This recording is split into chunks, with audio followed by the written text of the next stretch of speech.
Quick revision आपको लगातार दिया जा रहा है। जहाँ भी आपको लगे कि त्रुटि है, तो उसका समाधान कर दीजिए। लगातार आपको क्लास दी जा रही है। अब नाना क्लासेस पे शाम की क्लास आपको नहीं मिल रही है, उस वजह से यहाँ आपको ये क्लास दी जा रही है। हो सकता है जल्द ही रीट के लिए छोटी-छोटी करंट अफेयर्स की क्लासें आपके लिए शुरू की जा सकती है। तो पहला प्रश्न देखो, आज का टॉपिक है हमारा वन्य जीव जो संपदा है, उसके जितने भी पुस्तक के अंदर डाले हुए हैं, क्रम से मैं दे रहा हूँ, कोई अगर डाउट लगे तो देख लेना। आई आईएसएफआर 2021 के अनुसार राजस्थान के किस जिले में सर्वाधिक वन आवरण है? सबसे ज्यादा वनों से प्रश्न आएंगे। अभी 17वीं वन रिपोर्ट आई है 2021 के अंदर, ठीक है, 2021 की है, और जो वन व पर्यावरण मंत्रालय द्वारा जारी की जाती है, जिसके वर्तमान केंद्रीय मंत्री हैं भूपेंद्र यादव, जो राजस्थान से राज्यसभा सांसद है, ये आपको याद रखना है। तो ज्यादातर क्वेश्चन जो वनों से आ रहा है वो यही आ रहा है, सर्वाधिक कम प्रतिशत, दो दो तीन तीन जिले आपको याद रखने हैं। तो सबसे ज्यादा वन कहाँ पे है? उदयपुर में। कौन सी श्रेणी प्रशासनिक दृष्टि से राजस्थान के वनों की श्रेणी नहीं? बड़ा सिंपल प्रश्न आ है, देखो, सुरक्षित भी होता है, आरक्षित भी होता है और अवर्गीकृत भी होता है, लेकिन वर्गीकृत कोई वन नहीं होता। राजस्थान के किन जिलों में सबसे ज्यादा आरक्षित वन है? राजस्थान के किन जिलों में सबसे ज्यादा आरक्षित वन्य जीव क्षेत्र हैं? तो सबसे ज्यादा उदयपुर और चित्तौड़गढ़। आरक्षित, फिर होता है एक संरक्षित, आरक्षित, संरक्षित और अवर्गीकृत। संरक्षित सबसे ज्यादा 12 में, अवर्गीकृत बीकानेर।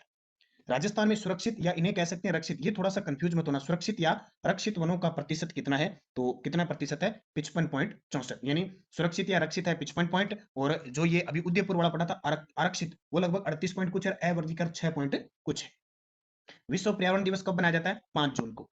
राजस्थान में संयुक्त वन प्रबंधन कब प्रारंभ हुआ? राजस्थान में संयुक्त वन प्रबंधन कब प्रारंभ हुआ? तो ये हुआ 1990 में। शोर शोरसेन घास के मैदान किस जिले में है? हम पढ़ते हैं शोरसेन घास के मैदान, गुड़ाउन पक्षी के लिए भी वो प्रसिद्ध क्षेत्र है, तो शोरसेन 12 के अंदर है। रामगढ़ विषधारी अभिनजीवाण बूंदी में, हालांकि सारे प्रश्न आ जाएंगे, ज्यादा बताने की जरूरत नहीं है। राजस्थान में बीड़ स्थानीय नाम है, राजस्थान में बीड़ स्थानीय नाम है, तो राजस्थान में बीड़, तो इसका उत्तर क्या हो जाएगा? बीड़। अब बीड़ का नाम आ गया, तो जो चरागाह का नाम है उसे कहते हैं। राजस्थान के निम्न में से किस क्षेत्र में उष्ण कटिबंधीय कंटीले, उष्ण कटिबंधीय कंटीले वन मिलते हैं? तो ये कंटीले कांटों का नाम आ गया। तो कांटे किस साइड में होंगे? चूरू में, क्योंकि बांसवाड़ा कोटा सिरों में तो हो नहीं सकते, तो मरुस्थलीय क्षेत्र में। राजस्थान के किस भाग में मिश्रित पतझड़ वाले वन पाए जाते हैं? कौन से? मिश्रित पतझड़ वन वाले वन पाए जाते हैं।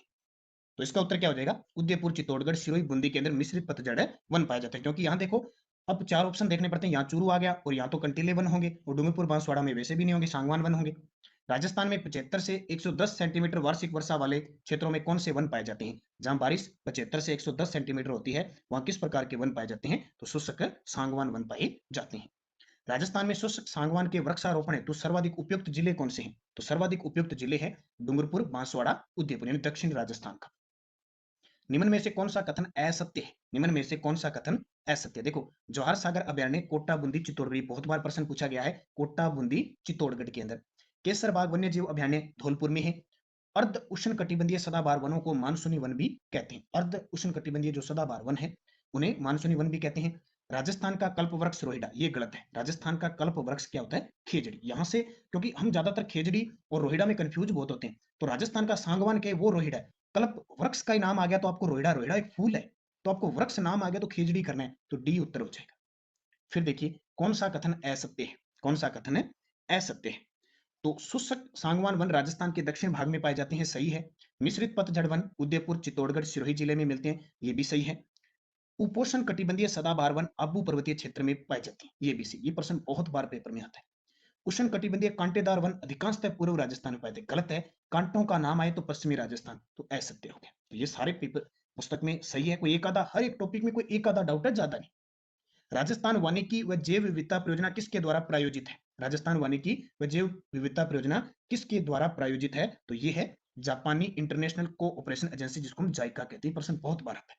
राजस्थान का राज्य वृक्ष, अब वृक्ष कौन सा है? खेजड़ी, क्योंकि आपके अनुसंधान के अंदर प्रतीक जिन्हें टॉपिक है, तो वहां से क्वेश्चन पक्का आएगा। अब खेजड़ी का जो वैज्ञानिक नाम है वो है प्रोसेपिस सेनेरेरिया। राजस्थान के निम्नलिखित में से किस जिले में काजरी का मुख्यालय है? ये तो सारे जानते हो, 1959 जोधपुर। काजरी की पहले स्थापना, ध्यान रखना, वन अनुसंधान के रूप में हुई थी, मरुस्थलीय वन अनुसंधान के रूप में 1952 में हुई थी। फिर इसका नाम स्वतंत्र रूप से ये जोधपुर में स्थापित हुई थी 1959। तो कई बार 59 ऑप्शन नहीं हो तो 52 भी आ जाएगा, जैसे रिको 1969, 1980।